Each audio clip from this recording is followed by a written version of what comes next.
Now, have you guys been following the poll? And I want to be clear, vote as though your life depends on it and get everyone else out to vote. So I don't put that much stock in the polls because polls have unfortunately become a method to try and manipulate public opinion in a lot of ways. Yeah. We saw that with the last election. The biggest surprise that I think I've ever experienced politically in my life was Michigan in the last election. Yeah, you were with me for 8 hours. Michigan, I was like, he's not going to win Michigan. Insane, There's no way. There are too many union voters here. And that's because I had seen the enthusiasm for Bernie. I think Bernie would have beaten Donald Trump in Michigan. But I wouldn't be surprised to see Donald Trump beat Biden. What do you think, before we get into the recent polls, or what are your opinions on polls, guys, and what do you think about the state of the election? Who do you think wins? I mean, in general, polls are just not really all that trustworthy. They give you some understanding of what's going on, but like you said, with a character like Donald Trump, you can just throw most of the traditional polling methods out. The best character. Yeah, but I will say this: if the polls look good for Donald Trump, I think that's like above and beyond what normal polling would show, right? Because most people, like we've talked about, may not answer the polling questions the way they would actually vote. I think you would like to go sit on the pole of the man who drives the Prius. Right, Gerald? There's a theme in today's show. There's nothing. Hey, I love you just the same. You would never say that to me, though. Somebody told you. I think that... Gerald, you're wrong. No, I'm kidding. I actually don't disagree with you. I think that if the polling did show Trump was ahead, that it would be more than what you would. Yeah. That would be even higher and above what actually is happening. But I think the biggest thing is people are focused on kind of maybe the methodology of the polling. Yeah. But I actually think that the methodology is one factor, but another factor is simply you're not really understanding in a poll whether someone's going to show up, and that's the difference. Is there's a lot of people who truly do believe that they're going to vote one way or the other, and they're going to say that on the phone. But the question is, who's actually going to show up at the polls? Yeah. And a lot of people who felt very strongly about Hillary didn't show up. If you kind of trail on the enthusiasm that was behind Obama and see, okay, maybe you're going to have some enthusiasm about Hillary because she's the first woman, then you take her, the whole, everything she's ever done in her entire career, and that weighs against that. And then you look at Biden and you're like, wait a minute, he's exactly like Hillary except worse, and also a white guy. Right. I mean, even my friends who are on the left, I ask them, I'm just like, how do you feel about electing another white man? And they're like, every one of them is like, I know. I love it. I know. But and a white man who pushed to put more black men behind bars.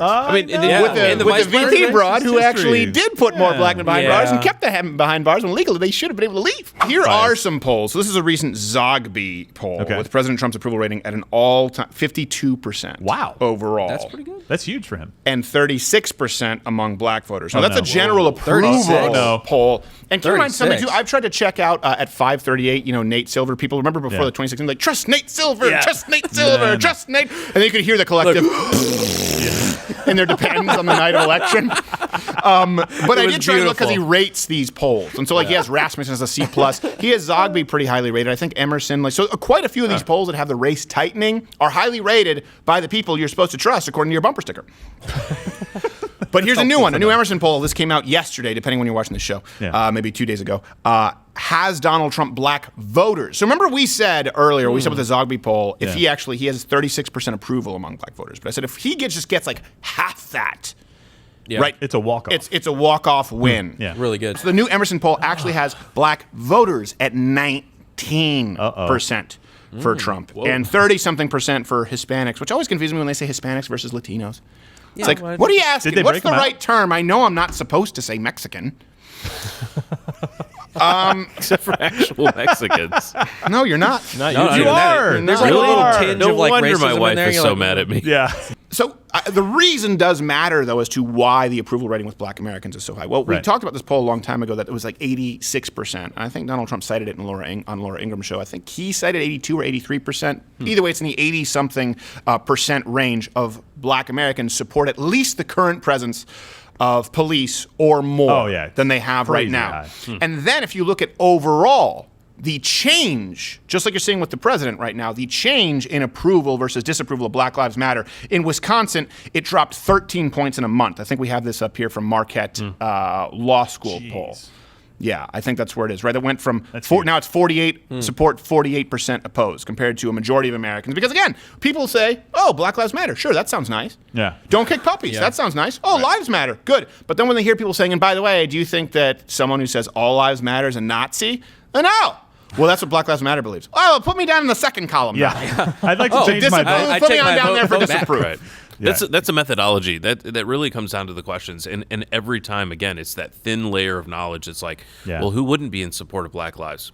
Okay, but that's not what we're talking about. I want to show you. I'm just going to pull this up for you. I want you to look at the Chicago and the Boston BLM pages. See here where it says, yes, we really do mean defund the police.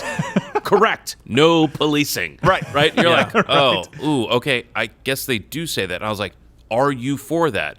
No. Yeah. Okay. Isn't it interesting that the Democrats want you to trust basically lone wolves? They don't want you to trust the actual heads of these organizations that have all of the money. Like Black Lives Matter, or people who are bussing in professional protesters and agitators, or the guy who commits the murder saying, I am 100% Antifa. Like, don't listen to that guy. Antifa's not a thing. They have been counting the black vote as a given for decades. And doing nothing for them. I said it before. When the founder of BT talked about how every time he tried to talk to these folks, they would go, no, DNC, no, we don't want to go ahead and it's in the bag. Put it. It's in. We literally have you bought. Yeah. And I'm like, wait a minute. Have you bought? What is that? The language? What of? does that sound I feel like that reminds me of something. Maybe Kamala's grandfather because he's a slave owner. I mean, that is the way that they talk about the minority vote, and there's nothing more insulting that. And that's why you see when you actually talk to people, not the heads that they find on CNN or the ones that get quoted in Vox. And just heads on CNN. Just heads. If you zoom out, it's just a jar. That's it. In a carnival tent. Literally nothing is more insulting than how they treat Hispanic and black and other minority voters by saying you have no brain at all. I would love to bug that phone call, Joe Biden and the head of BET. Like, hey, would you like to advertise it? No, we don't need to. We have that in the bag. Papa's got a brand new bag. I like that one. Mr. Biden, we're just, Papa's got a brand new bag. Okay, Joe. I did it again.